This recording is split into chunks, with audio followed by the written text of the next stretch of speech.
Hey guys, Dr. Berg here. In this video, we're going to talk about postponing early death part 2, okay, in the series of 3.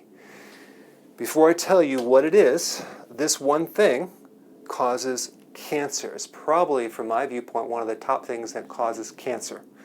Number 2, it causes strokes, okay? Number 3, it causes heart attacks. And number 4, it creates tumors. Can you guess what it is? Take a wild guess.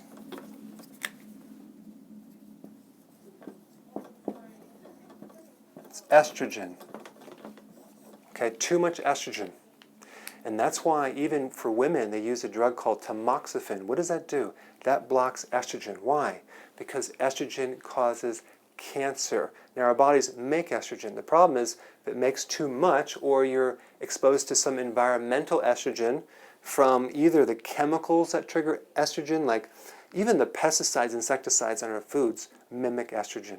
Not to mention the growth hormones and the other things that even the genetically modified foods can increase estrogen. So we have a situation where our bodies are bathed with estrogen. Even men are getting enlarged prostate. That's high estrogen, which can lead to prostate cancer. And even women are getting fibroids. That's estrogen. Men are getting breast tissue. That's excessive estrogen. So estrogen is becoming a huge problem. Now, women that take hormone replacement therapy, maybe for hot flashes or something like that, or younger women that take birth control pills, that's all estrogen dumping into the body. It has side effects. There's some rule of thumb that you're not supposed to take birth control pills over 7 years. The question is, I see people taking it for 20 years or 30 years.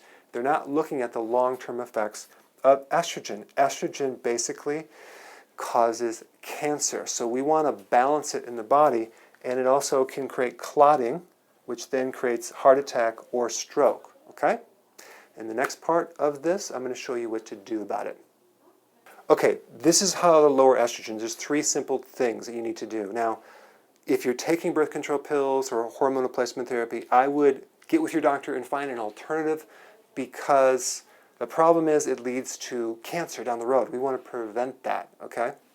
So cruciferous is a type of vegetable that comes from the word cross, and it would be like kale, broccoli, Brussels sprouts, cabbage, those things. Cruciferous is highly anti-estrogen. That means it protects you. It cleans up the estrogen from the body. I mean, like even kale will literally dismantle the stored estrogen in your liver, and it cleans it out. Not to mention it actually helps you with cancer itself. It helps reversing cancer. But the point is that cruciferous vegetables are a must. Now, how do you consume them? I personally like to buy kale, and I put it in bags, and I freeze it. I also buy parsley. I love parsley with kale, the combination. And I will put a little bit, like a cup of either fruit, like berries, not fruit, but berries, and I will put that in the kale shake. Or sometimes I'll use my berry-flavored kale powder, okay, instant kale powder. So I blend that up, but I always will cut a lemon and squeeze the juice of 1 lemon in that shake, because lemon is really good to offset any type of things called oxalate stones to prevent kidney stones. But anyway, I squeeze it in there, blend it up for about 3 or 4 minutes. I have a high-powered blender, and I drink that whole that thing. I'll drink half of it, and then I'll wait for a little bit, and I'll drink the other half maybe 3 or 4 hours later. I keep it in the fridge, okay? But that is very anti-cancer, and it's going to protect you against the excess estrogen that you're being exposed to. And now, organic. You want to consume organic because organic is without pesticides and herbicides and fungicides and things like that. So those things all mimic estrogen. So if you can go organic, that would eliminate that factor. And then when you consume the cruciferous, that will clean up the residue in your body. Okay, very simple. And then with the meats, animal products, make sure it's hormone-free. Okay, I like to go one step further and do grass-fed, and I also like to do with my eggs pasture-raised eggs.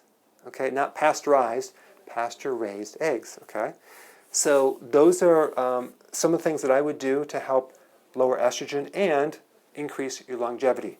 In the next part 3, we're going to talk about the last factor. I'll see you in the video. Hey guys, thank you so much for watching. I really appreciate it. Please click the share button below, and I will see you in the next video.